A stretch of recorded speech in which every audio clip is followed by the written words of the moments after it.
হাইড্রোজেনের যোজ্যতা কত? 1 অক্সিজেনের যোজ্যতা কত? 2 ক্যালসিয়ামের যোজ্যতা কত? 2 অ্যালুমিনিয়ামের যোজ্যতা কত? 3 নাইট্রোজেনের যোজ্যতা কত? 3 কার্বনের যোজ্যতা কত? 4 সালফেট মূলকের সংকেত বলো।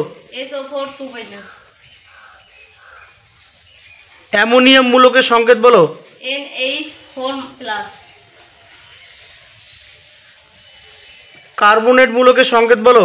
CO3 2-। নাইট্রেট মূলকের সংকেত বলো। NO3-। ফসফেট মূলকের সংকেত কি? PO4 3-। আচ্ছা ঠিক আছে, ভালো, বসো।